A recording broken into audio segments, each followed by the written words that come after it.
sad times in my head. That's a few things come up to just letting go. Change my life. Change the way I think. Change my life. Been very emotional. All right, welcome back to the podcast. We are up to episode, I don't really know, 51. Yeah, I can't remember, but we'll... 51, yeah. Yeah, 51. Look at us go. We're on. Yeah. We have a guest today, everyone. Hi. Welcome, Kelsey. Amazing Hi. Kelsey. I don't know where I'm waving. Just wave, just look around. I don't even know where I'm looking. I always look at his camera. I feel like his camera's at me, but then I realise this is me over here. There's a lot Yeah. going on. That's yours. That's Just look into his. That's Hello. yours. Yeah.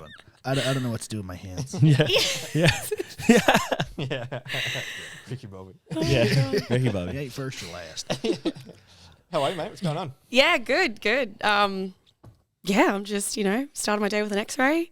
Yep. Had a little guiding session in between, as in like self-pleasure session. Beautiful. And now I'm here. So, yeah. Ready to go. There you go. How's the X-ray?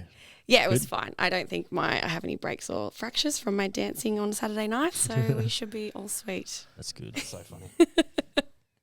Were you drinking? Yes. Yeah. Yes. I was like, has to be And drinking I've involved. also actually fractured this same elbow, also intoxicated a few years ago on Anzac Day. So there's just something about my right arm and shouldn't be dancing drinking. and drinking that doesn't mix. Doesn't Yeah. mix. Yeah, yeah. Mm. I'm responsible though. I am. I'm normally responsible. It was a responsible break. Yes. I've done very, very many irresponsible breaks. Oh, yeah. My children have broken each elbow. Oh. Yeah. I broke Both my, your children have broken. One Both. has two of them. The other one's popped his out. Damn, So it's how? From, it's from this is going to sound heaps bad. I'm going to incriminate myself here. But it's from like holding their hand and like pulling them along, and their arm can Oh, just go a pop bit out. kinky. Well, it's not as bad as what my dad did to me. Here we go. So the dad jokes already. 4 minutes in. I know you wouldn't know about this one. Do we need to brace ourselves? No, he just had me by my arms when I was a little kid and just was spinning me around the pool. Oh. And because I didn't know how to swim, Dad would be like, "Oh, spin him and throw him in and he'll learn." And as he threw me, both my arms had come out, dislocated both arms. Yeah. And then I was just sitting on the pool and he's like wondering why I couldn't swim because my arms just so he pulled me out, got me. So then That's bad. growing up all my life, I've like playing footy. I've dislocated my left one 11 times. I had to get shoulder surgery and I've dislocated this like 6 or 7. But Jesus. we don't play footy anymore. No. Yeah, for good reason. Yeah. I could have made it, Dad. But you fucked me. You really It's your fault. A little traumatizing. Oh, yeah. man. So So it's a common thing then. It's a Wow. common thing. it is. Once I also played football with a broken ankle. I told my dad it was broken. Did not believe me. He's like, "You're not coming off the field." So I got man of the match. Scored 2 tries. 2 days later, I was at my Good on mate's you. house. Yep. And my mate's dad was like, "What's going on with your foot?" And I was Yep. like, "Oh, I think Dad said it was just rolled." He goes, "It's purple." And I was like, "Yeah, isn't that normal?" And he's like, "No, we went to the hospital. I've broke it in 3 places and tore me ligaments."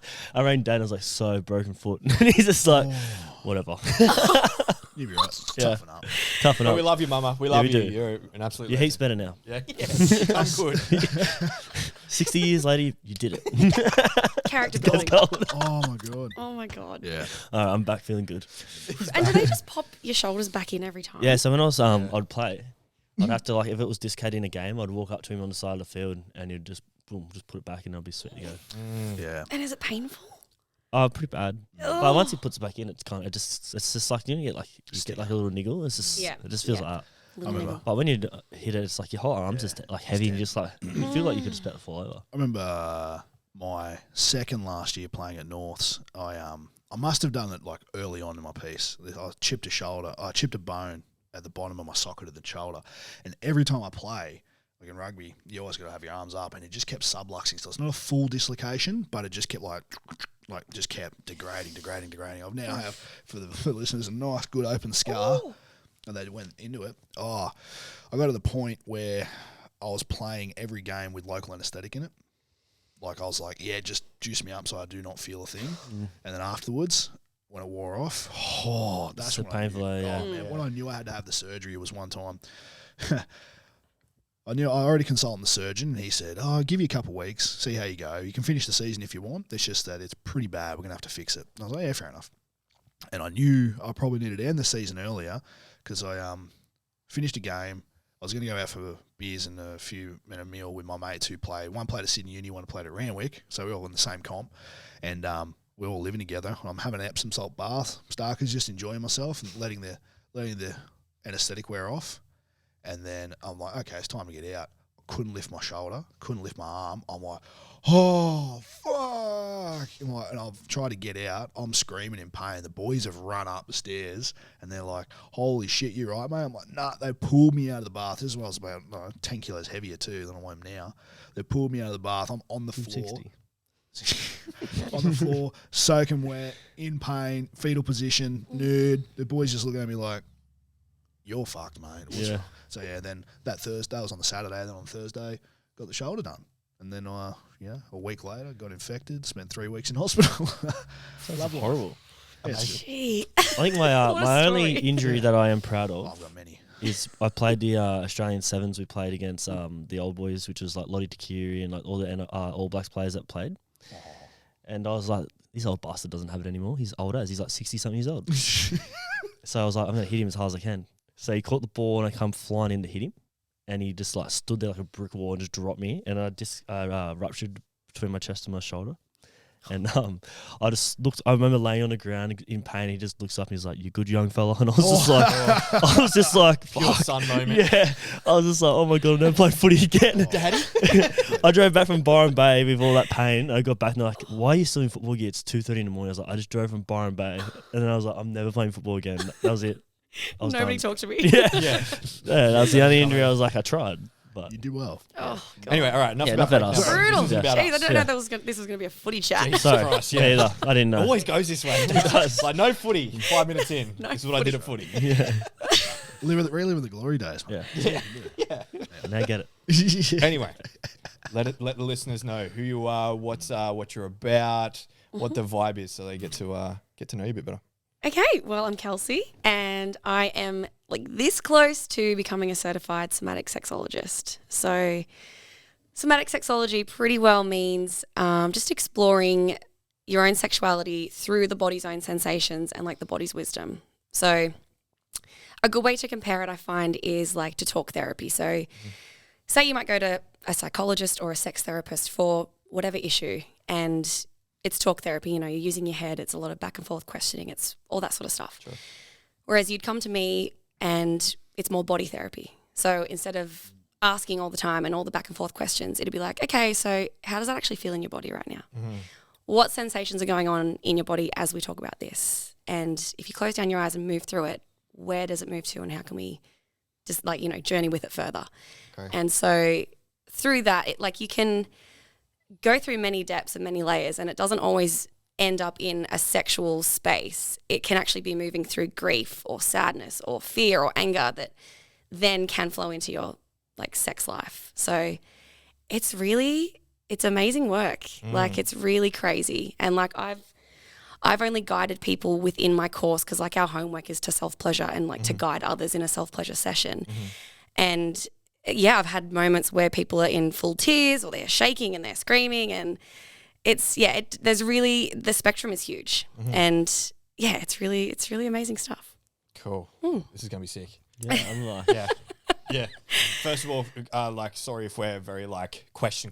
No, 'cause that's fine. This is a topic we Yeah. haven't really ever spoken about. I've never spoken about it. Yeah. Right? Well, But, it's yeah. funny because I should preface, it's up until probably 2 weeks ago, I wasn't even calling myself a somatic sexologist. There's been a lot of resistance with this work, a lot of resistance with this course.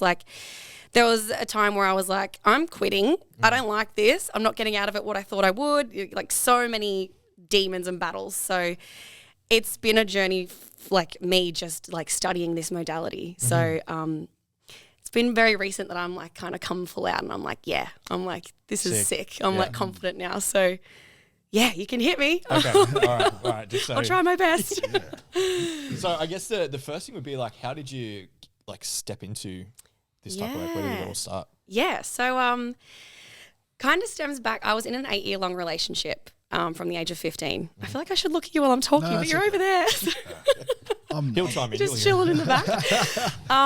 And yeah, so from 15 to 23, I was in the one relationship. I'd never dated before, and I only ever knew having sex and like clitoral stimulation. I didn't know anything about internal orgasms. I knew nothing. And it wasn't until I broke up with him and I sort of started listening to podcasts and started hearing about like internal orgasms and girls squirting and G-spot and all that sort of stuff. And I was like, what? And I actually came across a podcast where they spoke about Yoni Pleasure Palace. Have you guys heard of Yoni Pleasure Palace? Nope. You, yes? I've heard of the word yoni. That's Okay. That's it. Yeah. Okay, so Yoni Pleasure Palace is a website run by Rosie Reese. She's like an amazing sexologist. I don't know what she is, but she's like a guru when it comes to all things yonis and pleasure. And she sells crystal wands, so like dildos that are made out of crystals or glass. And I heard someone on a podcast, it was a sexologist, and she was talking about trauma, and she mentioned this rose curve pleasure wand and how she would get her clients to use that and sort of like really gently press it against the cervix to reawaken it, because a lot of people have numb cervixes or trauma can interfere with like feeling anything down there. So I was like, what? So I bought myself one of them, and with my own, you know, discovering and journeying, I ended up having my own cervical orgasm.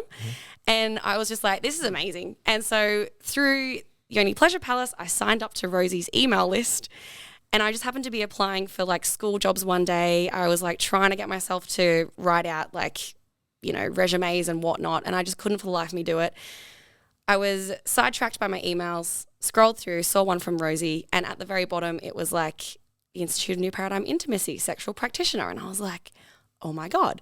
Because at that point I was just obsessed with talking about sex with anyone and everyone. Like I would go into the staff room at a school and I'd be like, guys, like yoni eggs, you need them. Like, hello. Like, and like the first time, like 60-year-old school teacher. yeah, sitting there, literally. what? Like, I told my principal about my rose curve pleasure wand, like on the first school drinks that we had, and everybody was like, "Is it battery operated? Like, Has it got Wi-Fi?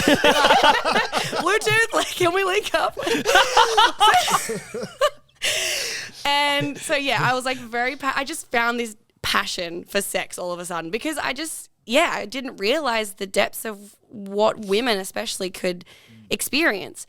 So I saw this course, sexual practitioner, and I was like, oh my God. And I read into the email and I was like, oh my God. And I literally clicked to sign up for like an introductory call that night. I had like a call with one of the facilitators. She was like, yeah, you're a great fit. Like, come on in. And I was like, okay, I'm getting a loan. I'm going to do this. Like, let's do it. So yeah, that's how it all came in. And I kind of, at the time, because I was working in schools as like an SLSO, like a teacher's aide, I thought maybe I could bring in some sort of sex ed into schools, or like travel around in like a funky pink bus and give talks about yoni eggs and all that sort of stuff. So, but along the way, it's definitely different to what I thought it was going to be, and it's more working one-on-one with people and teaching them how to get into their bodies. So yeah, I'm kind of at the point where I'm like, what am I going to do? Where am I at? But yeah, that's how I got into it. Long story. Okay. All right. Sorry for going like straight into cervical orgasms and everything. I'm here for it. I don't know what the question I'm here is. for it. Yeah, I'm here for it. I'm here Cool. for it. Yeah. What is a cervical orgasm? Yeah. Please. Okay, yeah. So, Lauren, Because I don't have one apparently. no, you do not have a cervix, unfortunately. No, you don't have a cervix. So all women, like we have a vagina. Well, vulva is the outer layer. Vagina is actually the internal, I guess, organ. And within that is a cervix. So if you feel inside of a vagina and you get right to the point where you can't go any further, that's a cervix. It's described sometimes as like a squishy donut. And so, yeah, all women can have cervical orgasms. And I listen to a lot of podcasts with a lot of big sex gurus, and they sort of describe them as far more like profound orgasms versus like a clitoral orgasm. So one of my favorite teachers and gurus in this space is Kim Anami. She has the Orgasmic Enlightenment podcast, and she describes clitoral orgasms as like a sugar rush. So like quick and easy, you get your high, boom, done, and then you crash.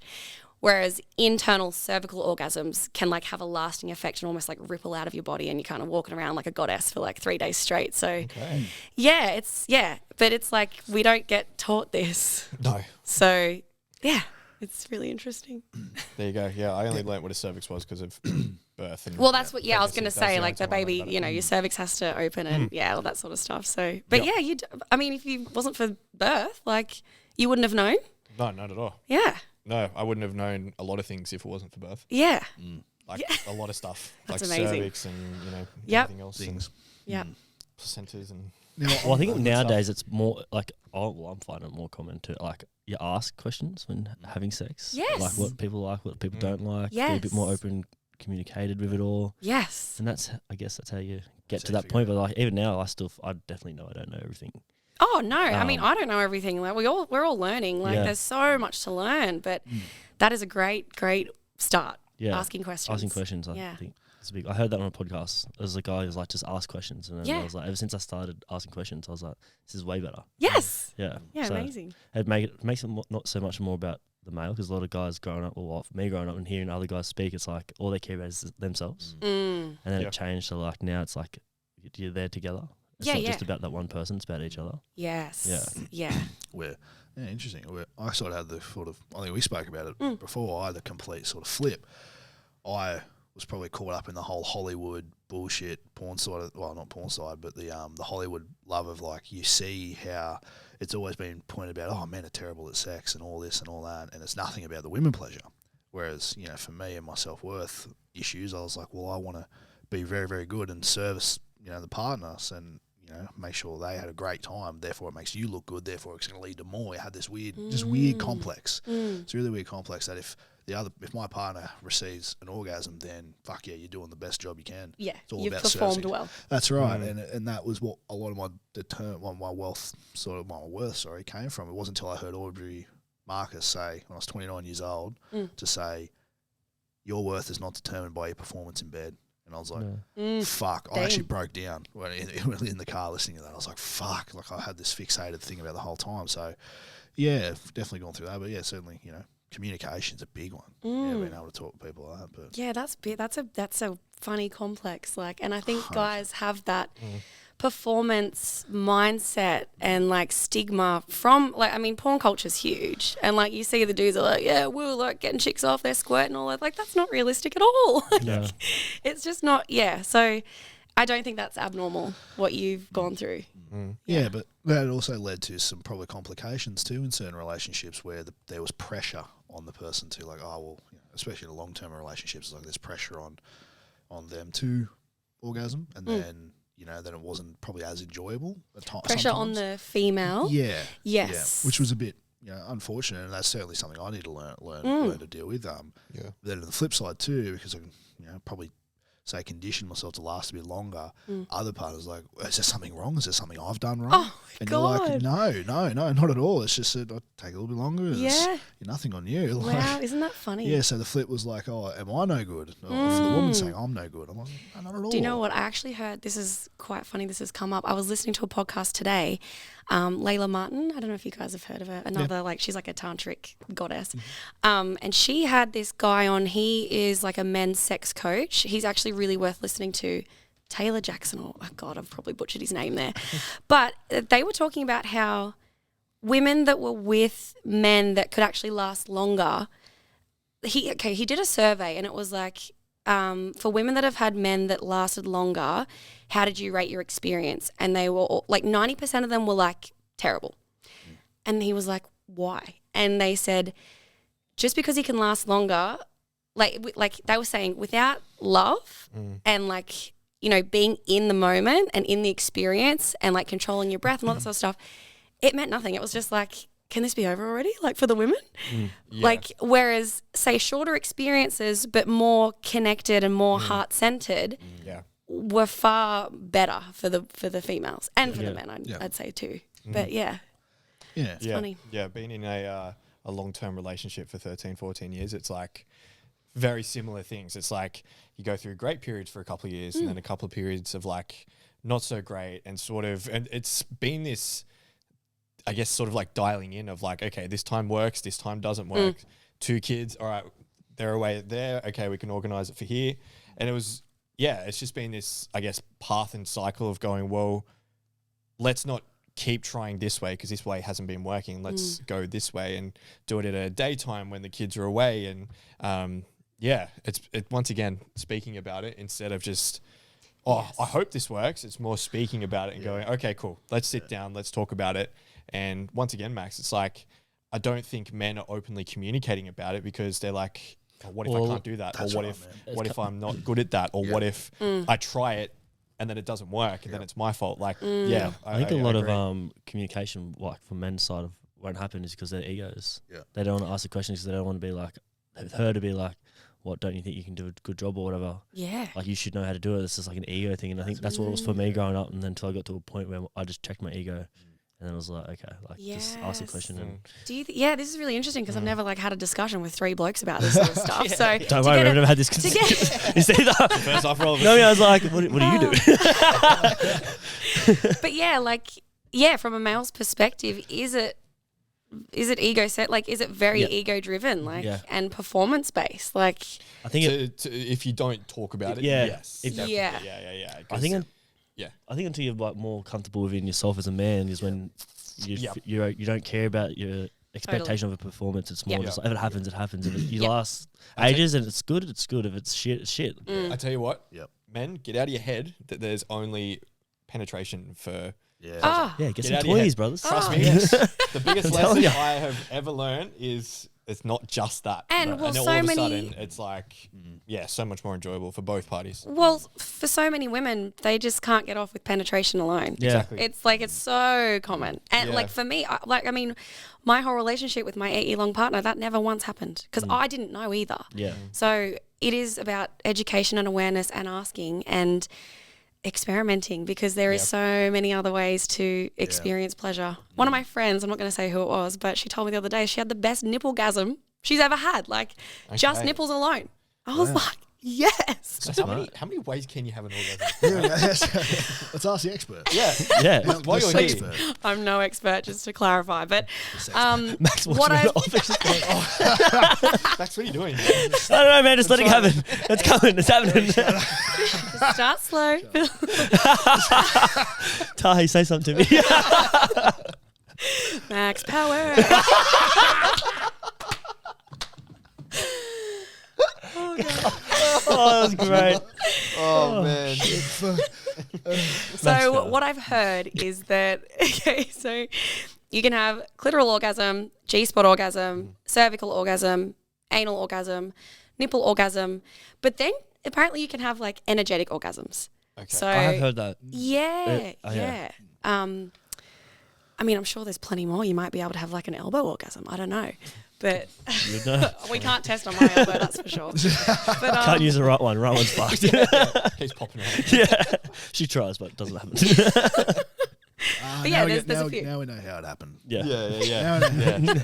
Now the truth comes out. Okay. All right. Back on track. Cool. So yeah. Copy that.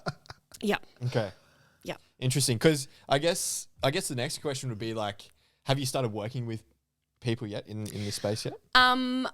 So officially, like outside clients, I've only had 2 because I've just been getting hours and it's mostly been within my course. But a lot of my friends I've kind of done sessions on. So I've done it with people that have been totally like the furthest thing from this kind of work. Yeah. So without getting into specifics, what does the actual like sessions look like? Like what? is the framework? Yes. Okay. So, well, One more question, real quick. Is Yeah. it just females you work with, or is it males? Or no, females, males. Yeah, okay. Yeah. Okay. Yeah. yeah. So a self-pleasure session doesn't really look one way. Like I said, it can kind of range from like sexuality to grief. Sure. So for example, like one of my friends that I actually guided the other week, she is probably the most skeptical out of all of my friends. She's very level-headed, super smart. Like you give her a test, she'll get 100%. So but when it comes to like meditation, that sort of stuff, she's not really her forte. So I was kind of like, oh, I don't know how this is going to go. And she didn't know how it was going to go. And like her intention, because generally I'll have ask them what their intention is. Someone might come to me with sexual dysfunction or trauma, or someone might come to me just like, I don't know, I just want to see what it's all about, which was her case. And so I kind of like dropped her in. So how it sort of looks is like we'll have a discussion at the start and then I'll generally drop them in sort of like a meditation style practice. So whether it's breath work or like a body scan, just to like ease them out of their mind and kind of come into their body. And then it'll just be asking questions like, what are you feeling in your body? Like what sensations can you feel? And yeah, what's going on? And so for her, she was like, oh, like, I don't know, I feel kind of tense in my neck. And I'm like, perfect. Just sit with it. Like, just allow it. We're not here to change anything. And I was like, if you sit with that annoyance, like, is there anything that comes up for you? Is there any emotions or thoughts? And she was like, oh, I'm annoyed that I'm not doing this right. Like, she was literally like, I'm annoyed at this practice. Like, what's going on? And I was like, doesn't need to look any way. What you're doing is perfect. Like, let's just go with it. And then she's like, oh, I'm also kind of annoyed at like who I had to hang out with this morning. Like, I spent too much time with them and need boundaries and blah, blah, blah. And I was like, perfect. Like, just feel it, like feel into it.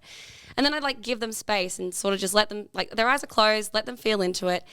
And then I might say, you know, is there anything else coming up for you now? Or is there any sensations elsewhere? And she just spoke about like her neck and her shoulders. And I was like, I just said to her, I was like, well, you know, like you can store grief in this area. You can store emotions and grief and it can stay there. And I let her do a thing. And then she was like, wow, like I didn't really realize until you said grief, like I've not really grieved over my recent family member that's just passed away and her house was just sold in the last 2 days. And I was like, hey, there you go. And I was like, sit with it.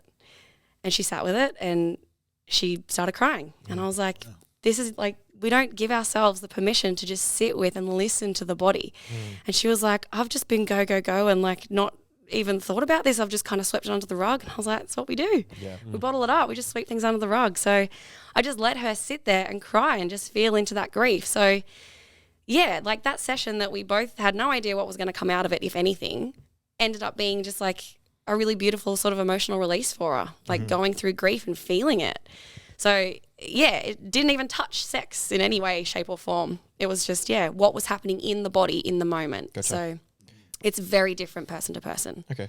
Yeah. Okay. Because I guess if people were like very beginner to this, they would say, oh, sexologist sessions would be like, oh, okay, it would just be like pleasure sessions and that's it. So yes. that would be good for people to know that it's not just that. It's not just that, no. Yeah. But it also, yeah, I've definitely worked with people. Like one of the clients that I did see outside of the container that we're in, she'd recently gone through like body changes because she went on medication due to an illness and she just felt really disconnected from herself. So this was more like body based and I guided her into like just, you know, dropping into her body and then I invited her because we use the tools of sound, breath, movement and touch. And I invited her into just touching her body, like feeling, just noticing the sensation of her fingers against her skin. And she started to get really overwhelmed and upset. And I kind of paused her and I was like, what's happening? Like, what's alive for you? Do you want to voice it? And she was like, yeah, I didn't realize how emotional I would get, like touching certain parts of myself. And I was like, that's really like, it's beautiful. It's great awareness. Like if you're comfortable, you can continue on. If you don't want to, it's fine. She's like, no, I want to keep going. And so she said at the end, she was like, I realized after that I have some go zones and some no-go zones. She was like, my go zones, like it felt great just touching my neck and my shoulders and my head and up here. But she was like, I still have some no-go zones down here. And I was like, there you go. That's perfect. Like, yeah. Cool. That's awesome. That's amazing work. Yeah. Yeah, that's cool. That's I guess in a way it's sort of similar to like our breathwork sessions. Yeah, that's what I was thinking too. With like the meditation, like dropping people into their bodies and getting people out of their heads. Yep. I was thinking that as well. Yeah. Still, it's like set an intention for it, do your breathwork session, but that would be more focused on like an emotional release, a trauma release, suppressions that you've been holding on to. And same thing for us as well. Like I know when you come on with me and you did your first breathwork down in Melbourne and witnessing it, you're like, I never knew just doing a breathwork session could bring something like that out of someone's body. And since then we've seen. Well, even like you hear people like after our events and that talk about it, like they like, oh, my hands like felt like I was doing this, and I was like, you were doing that. And it's like I remember saying that like they didn't move, and I was like, you moved. Yeah, wow. And it's just like when you hear other people say it, and then even with my one, I remember I like sat up in my head. Oh. And then I like dropped down, and he said I actually physically sat up. And like sat up tall, smiled, and then just dropped. And just from breath work. Yeah. Yeah, so we've had that. We've had like guys like roll over into the floor and like punch out their like frustrations and anger and traumas from their mother and dad not treating them the way that they wanted to be treated. This guy was punching a concrete slab. Like as hard as like 40 times. Yeah. Like screaming. We've had a guy while doing the breath work like move from here to like the back of a place that we were hiring out. Probably what, 20 meters? 10, 20 meters, yeah. Still doing the breath work and just screaming the whole way. Yeah. And he like woke up and come to, was just like, what? Yeah. How the fuck did I get over here? Yeah. And it's just like, you don't understand how powerful your body is. Like you said, until you give yourself the space to be able to sit with your body instead of being go, go, go and be, I got to do this and this and this and this. Exactly. The more that you can start to be in tune with your body, you start to realize, okay, I do have the answers within my body. I do have the answers to uncover these things. So exactly. And we have all these sensations going all the time. Like I've always kind of used the description of like, you know, if you get butterflies in your tummy, what does that represent? You're usually nervous. Yeah. It's like, oh, my belly's telling me I'm nervous. Like lump in your throat. You're watching a sad movie. You're like, oh, I'm feeling sad. Like, Yeah. we have so many things going on at all times, but it's just we're not open to them. We're not aware of them. So Yep.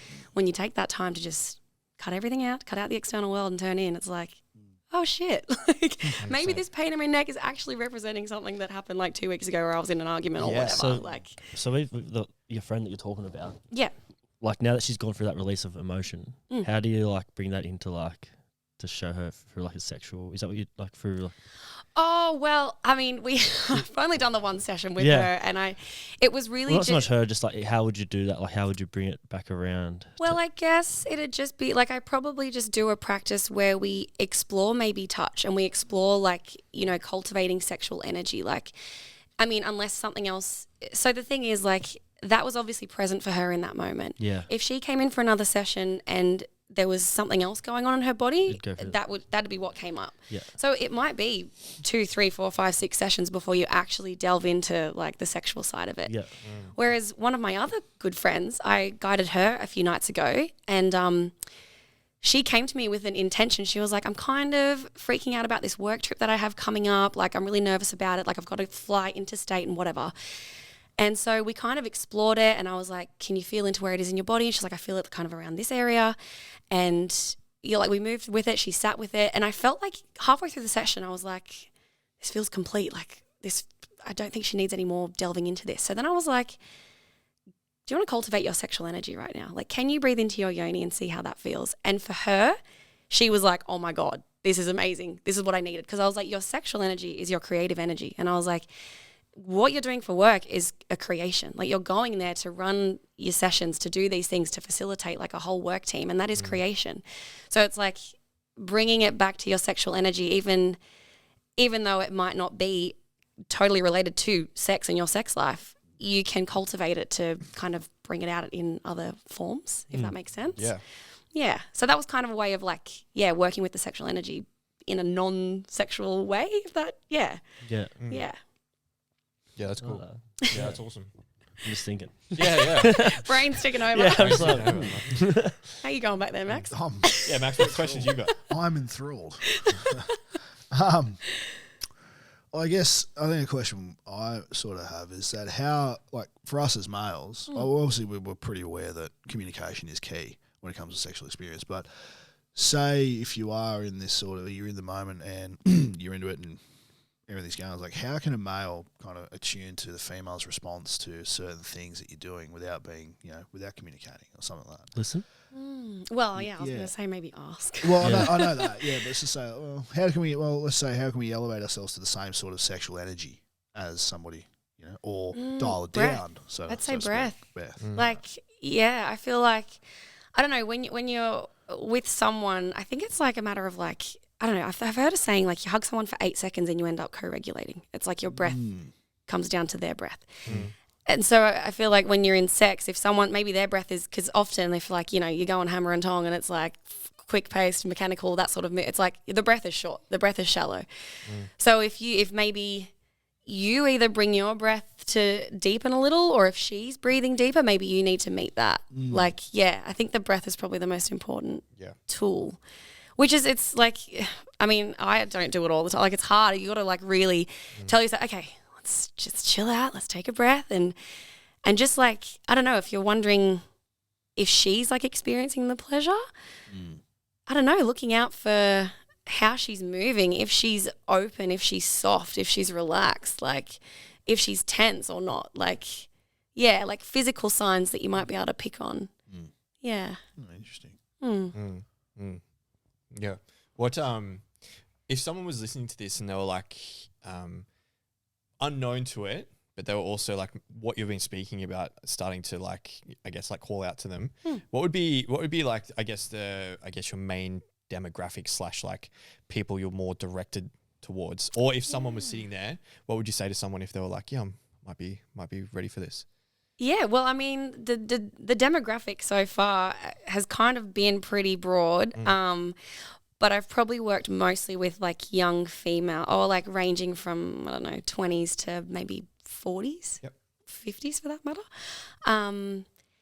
But in saying that, like I had a guy that I went to school with who I didn't have him on socials. He was in my little like request inbox thing. And he was like, I heard about your self-pleasure on the podcast and I'm really interested. Like I wanted, and I was like, wow, okay. Like this is amazing. So, sorry, what was the last question? How I would present it to people kind of thing? Don't ask me, bro. Help me. I think it was if someone was sitting there and they were listening. Oh, yeah, and they were, liked like, ready to what you've go. been saying. Yeah. What would you say to them? Like, because they might be like, I'm not sure if I'm on the fence about it. Yeah, okay. I mean, give it a go. Like I'm not going to bite. And it's really just tuning into your body. It's nothing like get sex out of it. Yeah. Like it's really just saying hi to your body first and foremost. Like I said, like my friend came into it and she cried over some grief.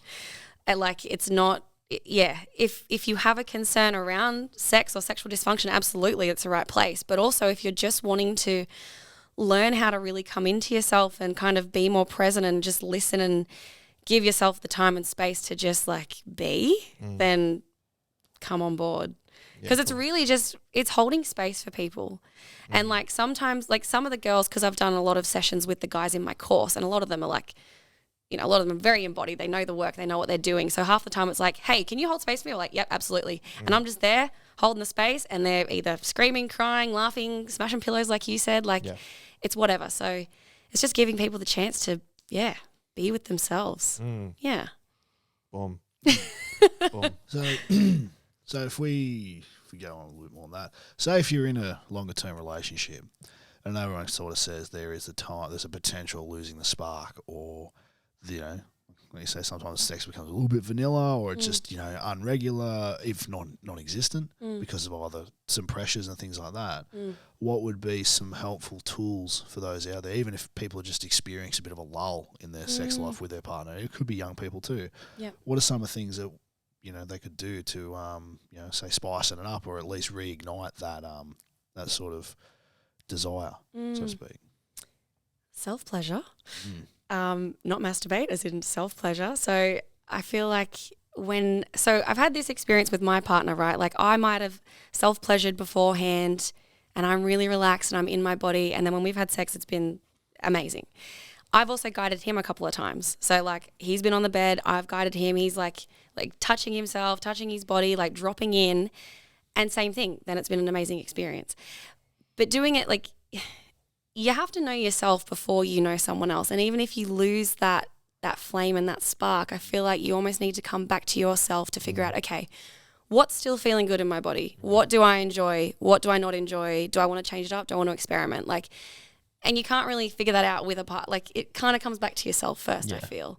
Like you might do something to yourself and you're like, hey, let's try this together. Yeah. And it goes both ways. So I feel like it just, coming back to yourself. That's a lot like the work that we do. Like when people in relationships are like, oh, I want to fix the relationship. How can I fix the relationship? Instead of focusing on that, just like bring it back to yourself. And that's where it all begins. Like once you be happy with yourself and then it reflect. Absolutely. So, Identifying the issues in your own life. Yeah. Making your own bed. Yeah. Also fixing your own room before you start criticising the world. Exactly. Shout out to our boy Jordan Pearson. Yeah. I guess it's like the same message that we say to all our clients as well. It's like if you focus on what you can't control, then that's when it starts to really like spiral out of control for yourself. So if you come back to yourself and focus on what you can control, like you said, that was great. Try this. Let's try this. Once again, take the ego out of it and put that to the side. Yeah. Just sit with it and openly communicate things. I think communication gets overlooked so much in so many areas of life. Like I had a client this morning and he was speaking about how like his family is going through sickness at the moment, like without getting too descriptive, but I'm sure you know what I mean, like whole through the family. And he was like, well, I'm the only one that doesn't have it. I've got to go to work. But he went to work and he's just like, fuck, I feel really bad about going to work, and now I'm doubting if I should have went to work or should I stayed at home. And I was like, did you speak to your partner about this? And he's like, oh no. I'm like, no. That would have solved everything, right? Like you would have still felt pretty bad about going to work, but that's normal because you love your family, completely normal. But the doubt wouldn't be there. He's like, oh yeah, I guess so. Yep. So like before we start to look at, because we all get caught up in these shiny objects of like, this is going to work and this is going to work. And maybe if I do a 14-day retreat in, these over here, it's going to make me feel so much better. It's like, well, if you actually focus on communication or some basic things first, Yeah, a lot of your challenges will get resolved. absolutely. For yeah. sure. Communication is key. Yeah. 100%. Do you do like couples? I haven't Guided yet, ones? but I mean, I'd be open to it. Yeah. Yeah. I'm single, but I was just asking, just for future reference. Yeah. Lauren, get ready. I'm buying you and Lauren a ticket, brother. No, wait. I won't say that on the podcast, but we're probably gone the best we've been going for 14 years. So, love you, babe. Thanks for making him happy. It's 40 years, you wouldn't be listening. Yeah, she would have chimed out ages ago. Maxie, you said you had some 3 questions from. Yeah. I did. Are they in the group? No, they questions? weren't, Oh, no. unfortunately. No. Go It was for one- Yeah, so I know, Kelsey, on your podcast, Yes. you have 3 questions that you ask all your Yes. guests. So, your turn under the microscope, Oh, mate. everything's gone out of my brain. With all these questions, could Tahi and I join in? 100% you as can. well? Yes. Yeah, That could be yes. good. Bit of fun, Could be yeah. good. So you're not on yourself and you're like, holy fuck, I'm Yes, good at thank things. you. Yeah, I got you. Yeah. You don't got me. Right. No, you learn. Yeah. Right. So, our first question is to you 3. Yep. What is your life motto? We're gonna start. I'm up You're the first. guest, you're the guest. Oh, damn. My life motto. So I feel like this is very standard, but my dad would always say, live every day like it's your last. And it's just kind of stuck. Yeah. But I kind of, along the way, I feel like I've really formed a solid, interest in just being yourself. Yeah. Like, I don't know, even like podcasting and stuff. Like you guys, I don't know if you had as much fear as I did of like putting yourselves out there and failing and all that sort of stuff. And Oh, yeah. Like, yeah, like you see still my very bloopers. present. Yeah. We can self-pleasure on it later if you like. But yeah, it's just like, be yourself. Like, fuck it. At the end of the day, you could die tomorrow, essentially. That's Yeah. kind of my life model. Like, live every day like it's your last. You could die. Be yourself. Yep. What is there to lose? Yep. Yeah. Yeah. Sick. I think mine's pretty much the same. I don't really have like a certain motto that I say to myself. It's just more just be yourself, be myself, and I think a lot of that's like finding out who I was, like, and Yeah. then now being that person, and just Right I on. agree with you. Right. Yeah. What do you got, Jake? Right on. Right on. Jury duty. I actually did write this down. You did well. Funny. I didn't actually prepare for this. He but I did. write He's- it down. Wait, you've written down your life motto? In our women's shift group, I like- wrote these he, down. He prepared. You've for been this. listening to my podcast, don't lie.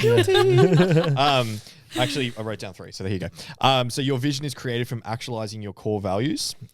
You are you, don't be another. And Like that. Ali and Luca, which is my 2 children, will become a direct reflection of you, so choose wisely. Ooh. Ooh. Okay, so your kids will become a direct reflection of you, so choose wisely. As in choose what? Your partner wisely? No, No, as in him choose choose my his actions, actions. Yeah. choose- Ah, you know, okay. I'm like, choose the breeder that- wisely. Well, he didn't because Yeah. she keeps eating all our desserts. Please, bro, you keep bringing this up. I'll have to live with it. No, Well, it's she it's needs to more know. those moments of like, oh, why did that car cut me off? Or you know, oh, this TV's not working. Those moments of like showing the frustration. That it's just like they're gonna download that. So choose wisely. They're in little those- mirrors, aren't they? in those moments. Yeah, Yeah. yeah, Cool. That's a pretty good one. And what about yours? yeah. Can we yeah, ask we've got you? to do it as well. May as well now. I was literally just thinking about it because I'm there going, what do I have? You know, there's so many of them that pop around. You're like, you know, if you can do anything, you know, be kind. You know, What do I do with my hands? What do I do with my hands? But maybe one that's probably just stuck out, just a big flash just in before my eyes was, has everyone seen the film clip to Wake Me Up Before You Go? With George Michael? When he's with Wham? I'm I feel not like around George Michael. No. I feel like I have, but You know, is it very like, I obviously colourful? know the Very song. colourful. but- Yeah. So it's very colourful. He's in, you know, it's very 80s. Yes. Very 80s. The mullets, the bloody, the clothes, the, The fluoro, patterns and everything. Everything is Yeah. awesome.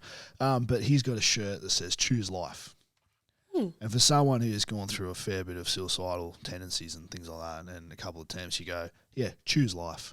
Because Yeah. it's fucking beautiful. Yeah. It is. And, you know, as part of life, you know, you have love. So choose love as well. So choose Yeah. life, choose love. Love that. Okay. Yeah. Okay, so the second question. Yeah. Fuck yeah, The second question is, what was your funniest or craziest moment to date? Whoa, damn, that's a bit different because in my podcast it's like, what is the funniest or best memory you have with the person that I'm interviewing? So true. this Ooh, is our like first one, this so- is like craziest, wildest Say it again. Our craziest or wildest moment to date. Craziest or wildest moment. Okay. All right. Could be like, look, we've just talked, and Actually, just recently, I stage invaded Loyal Kana's show at the Enmore Theatre. Okay. Okay. All right. Let's go there. It's pretty crazy. So are you guys familiar with Loyal Kana? Not in the slightest. No. Oh, okay. He's like a South London rapper. He's quite jazzy. He's Okay. got a very smooth, beautiful voice. Cool. Weird.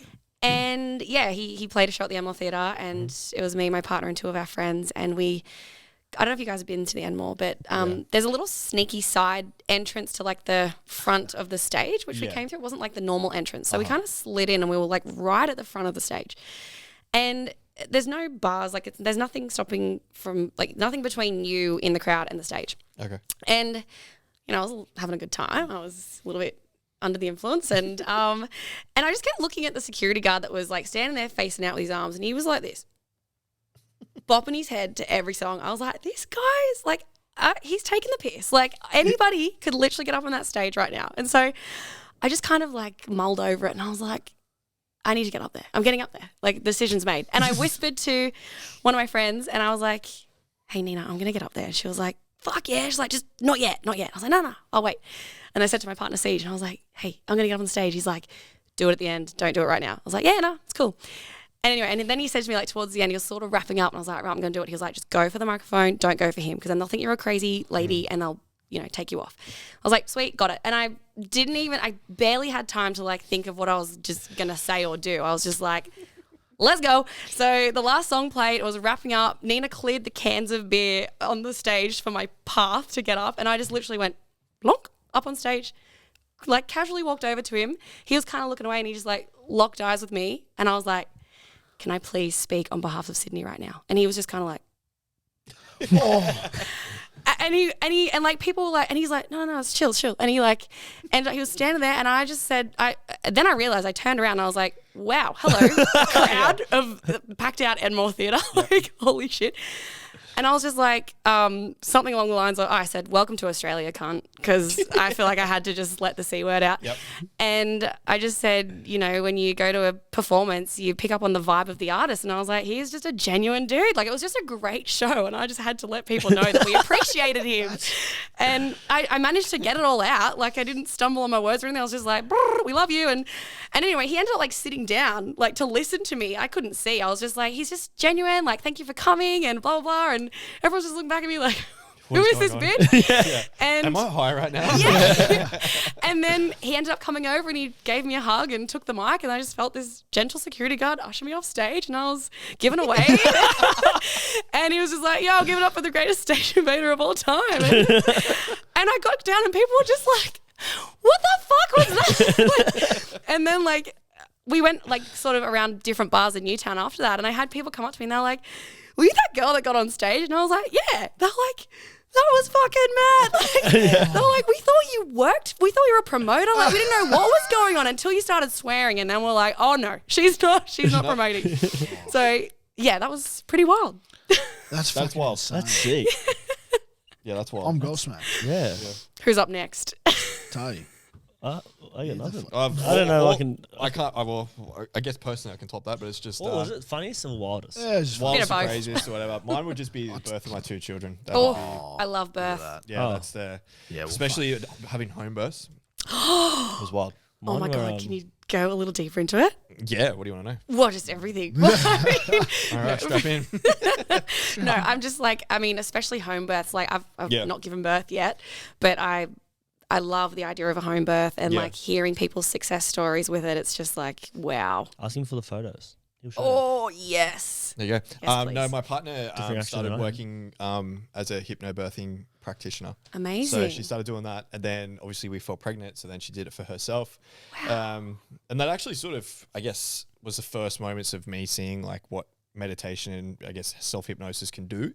So I wasn't in this space before our first one was born. So yeah, witnessing that was, insane. It was like, I was very disconnected from all this type of stuff and worked at a pub for 9 years and drugs pretty much every week, smoked diaries, smoked heaps of beers. That was my identity for a very, very long time. And then, started to see that and I was just like, holy shit. like that was magical and insane, and you know, anxiety inducing and all in one. But yeah, it was amazing experience. Except for Lucas one. Lucas went great, except I pretty much leaked about 150 liters of birth water throughout the house. So that was a great way to end that one. Yeah. If you want a quick story on that, there obviously you have like a big blow up birthing pool, but that comes with a liner because obviously you can like send it back once you're done. Oh, yeah. Because obviously you're not going to use it for every single day. It's not like you just having like hot saunas in the lounge room. In the lounge But it comes with a liner. So the way to get rid of the water was like you have to siphon the water back out. Siphon was going great, except for, sorry listeners if you're a bit squeamish, but except for obviously some blood clots and flesh and everything like that in there. Yeah. So got a bit clogged, so it wouldn't keep working. So after about an hour of trying to unclog, I was looking at the water and I was like, yeah, I got this. I fucking got this, right? It was literally probably like that much worth of water, right? But the pool is huge, big, right? It would have been 150, 200 litres worth of water. Yeah. More than that, I reckon. Oh, it was huge amount. Anyway, so the way the liner works, you had to like go around on each side and like pop them off and like pretty much hold it up as like a big like sack and it's full of water down the bottom. And I was looking at it and it's pretty much, I had to get it up over a birth pool, which is probably like that high as it is. So I was like, all right, I'll deflate the birth pool, let that go down, and then I can just drag it out the front. Sick, done, easy. So like, mind you, I haven't had any sleep, like no sleep. Lauren's in the bed getting stitched back up and everything like that. I'm just like dragging this out. The birthing people are just like, is your partner okay? Like, what the fuck is he doing outside? Like, come on, you fucking... So I'm like dragging it out, got it around the lounge room, got it to the front door, and I'm like, fucking knew I could do it. Fuck yeah, let's go. The one thing that stopped me was the ledge, probably about like that big of a wooden panel. And I'm not even kidding, it had one nail hanging out the top of it. Dragged it out. And I was like, yes, I did it. And I looked around. The water was still coming out the front, but the back end had ripped and it was just flooded the house. I'm talking placenta, clots, fucking birth water everywhere. Yeah. Until you have children and the smell of the vernix and the smell of the birth water, it's like, I will never forget the smell, and it just flooded the house. So I'm talking lounge room, kitchen, everywhere, and it was all floorboards. Well, that's good. So then I had to obviously mop it all up, then spot sweep and vacuum the rest, and then mop again. But the smell of it didn't leave the house for like 2 weeks. Wow. So yeah, that was my probably wildest moment too. That is wild. To date. Yeah.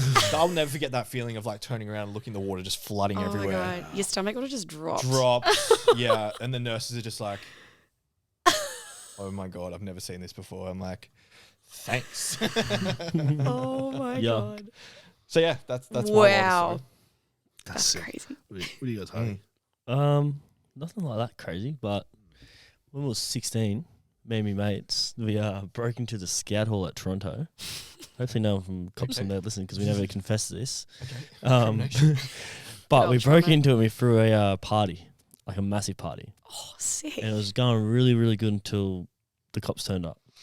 And as we were leaving, because the cops come in and they were like trying to arrest everyone, we were running out the back. There's this fence. It was a barbed wire fence and no one knew about it except for me and my mate. And we were running, we were just watching people just get cleaned up by this fence. We were just hurdling this fence. Me and him just hurdled, looked behind us, people just get like just running into this fence.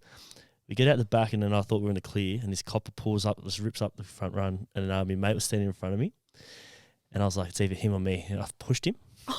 And he looked at me. I'll never forget looking back at him and he's just looked at me like a little puppy and he's just looking at me and I'm just like, it was you or me. And then I just ran and he got caught. And then that was it. That's probably one of the ones. Jesus. Brutal. Okay. Yeah. Noted. It's you or me. So, Mum, if you are listening, I was there. Okay, noted. I will note that for the future. I won't It's you ever or do that me. again. Don't host parties. Yeah. I'll put myself in that situation. Savage. Savage, yeah. Yeah. I had to choose It was myself. 15 years ago. It was 15 years ago. It was 15 years ago, yes. Right? live and you learn. I've grown up. I would have sacrificed myself. We wouldn't be in that situation. All right. Yeah. Max, what do you got, my bro? I don't have anything like that. I've lived a pretty tame lifestyle. I had a KFC burger yesterday, mate. Yeah, man. Shit. No, you fucking. What do you mean? You fucking won, Mr. Mister. Mr. heaps of Strongest weight. person. Oh, yeah. What? Just getting underneath crazy weight. It's such a bit different. That's just you could have a little that's screw wild. loose for that. That's still pretty wild. That is wild. You listed 400 weight. kilos. What did you, yeah. He listed 400 kilos 400 kilos. On his back. on his back. Squatted it. Oh. Yeah.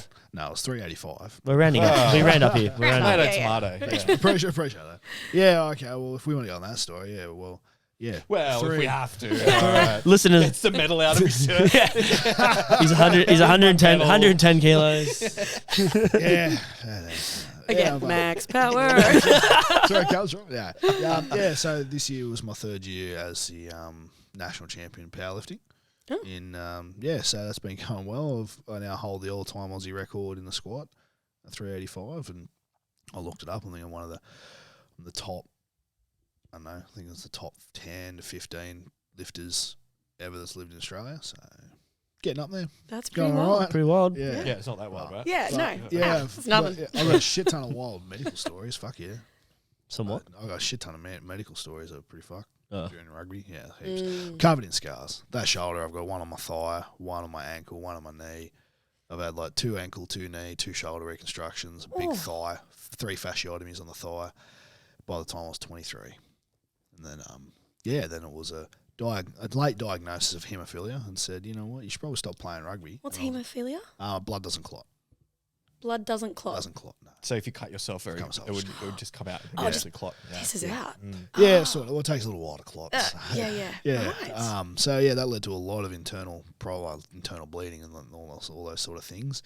Probably spent all up maybe about so that total time 2 months in hospital with surgeries. 3 months. I remember when my mates flipped the golf cart on top of me. That suffered in my snapped ACL, MCL, LCL in the left knee and the shattered right ankle that I got up and walked up from when they flipped the golf cart on me at Muswellbrook Golf Course. I was in a wheelchair for 3 months. Thanks, Tyler and Dom. Yeah, so you've lived a tame life. Yeah, just pretty tame. Gotcha. Yeah, just pretty. Yeah, super. Copy that. Yeah. Yeah, and then for pretty much after my thigh though, I had to relearn to walk. That was fun. So yeah, Wow. This is just getting wilder and wilder. Yeah. My placenta water ain't shit. Her stormy stage, nothing. Yeah. We forgot about the stage. Me That's what. That's me We've fucking gone doing. from tame to tame. No. From we're That's gone from pretty we're wild. escalating in That's wildness. yeah. Wow. Yeah, and then well, actually, the good one was after There we go. after the thigh, and I was released from hospital, and learnt to walk and run and sort of jog a bit. I was helping out Norths a little bit in their 2016 grand final win. That was fucking awesome. It was shit that I didn't get to play, but it was awesome that they won. This is going further and further. I thought we weren't going to talk about footy again, guys. No, Oh, but yeah, it my was, dad's prime minister. Also, I'm cousins with Oh, I Barack forgot Obama. I also own Coles. just so you know. Blind blank. We're getting pretty loose. And, like at the time, obviously, I couldn't like sprint, so I could only like jog, so I wasn't able to run water game day. That's okay. I was like, yeah, sweet, I don't care. I was getting on the piss of the boys.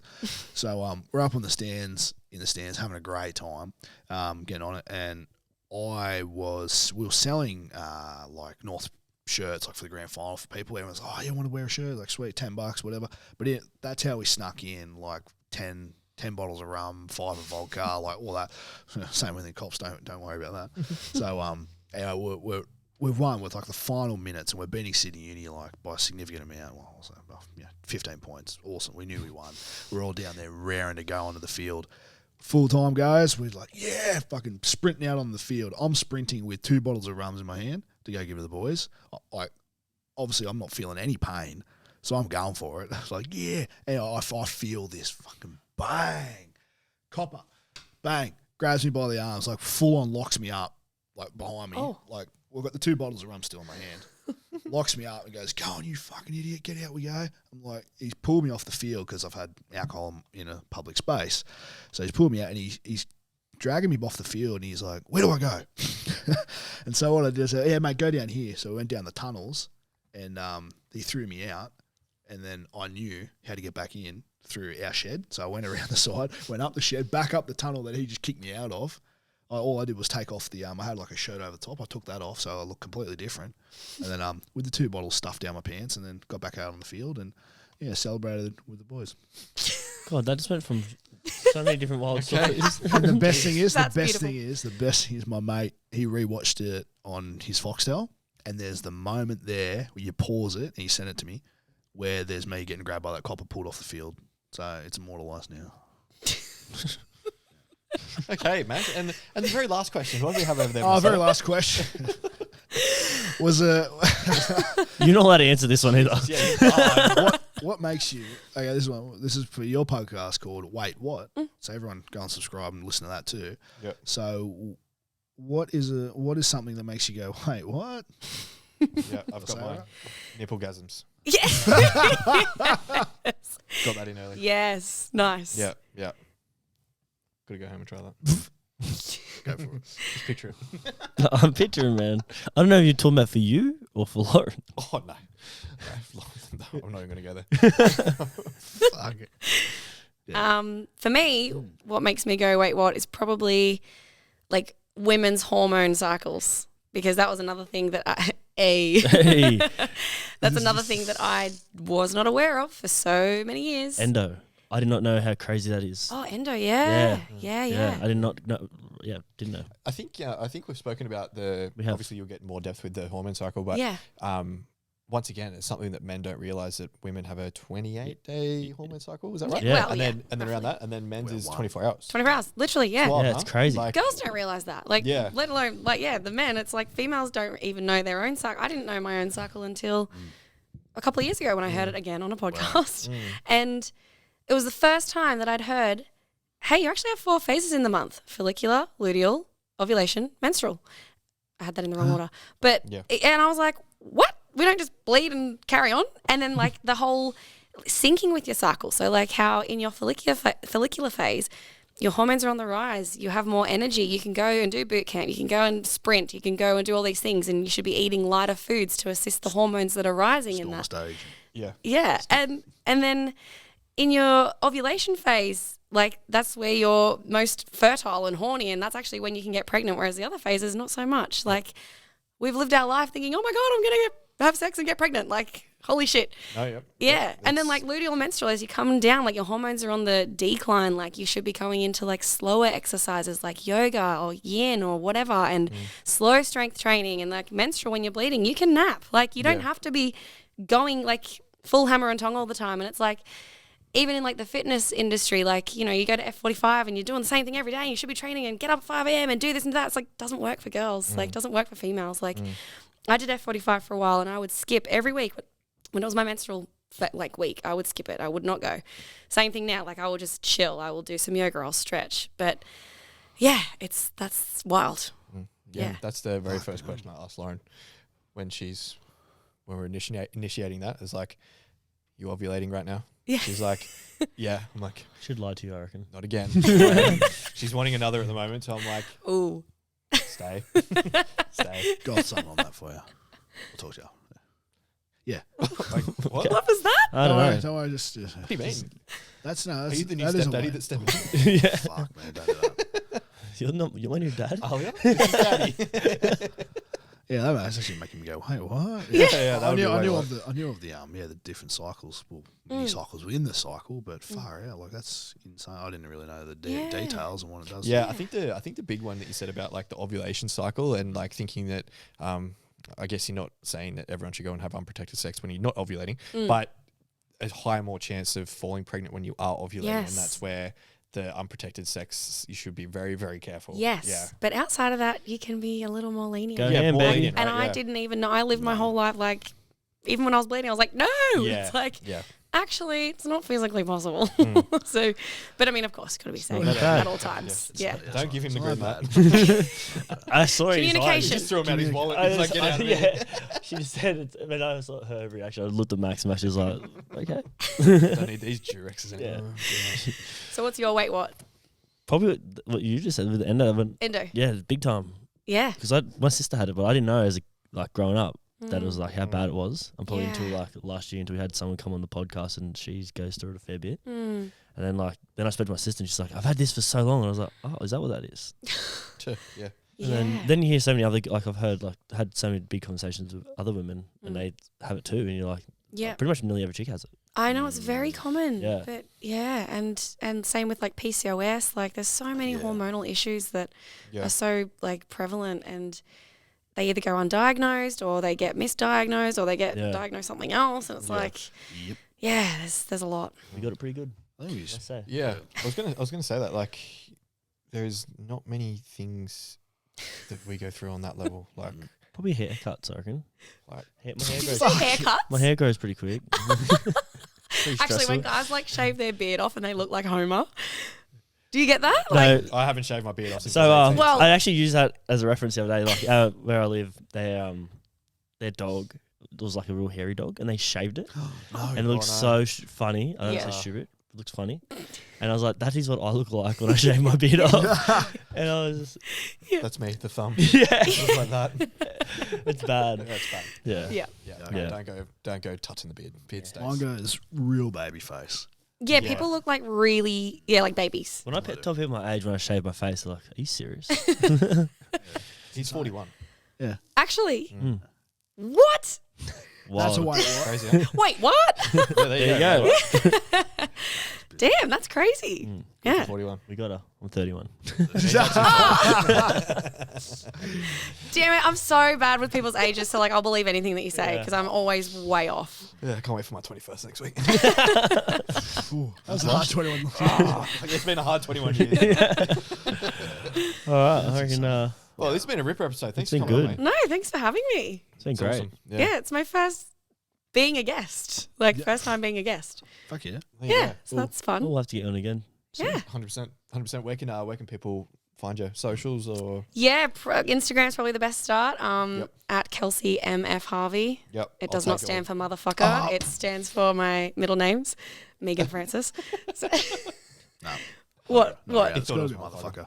I was so happy you made a message going, yeah, motherfucker. Yeah. Kelsey motherfucker. I mean, get it back can to be me. what you want it to be, really. Yeah, that's the best place. Here's my wait what. It's really quick. It's Oh, really quick. we told almost got away with it. told you don't know how to do this. No, I get my wait what. Samuel L. Jackson, right? Do you know what the L stands for? This is my wait what?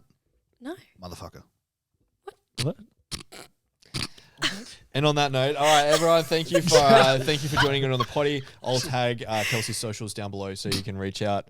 Turn these off. But yeah, turn these down. Number 3, he's silenced. But thank you for coming on. Greatly appreciate it. And yeah, we'll catch you on the next episode. Thank you. Thanks for having me. Bye. Bye.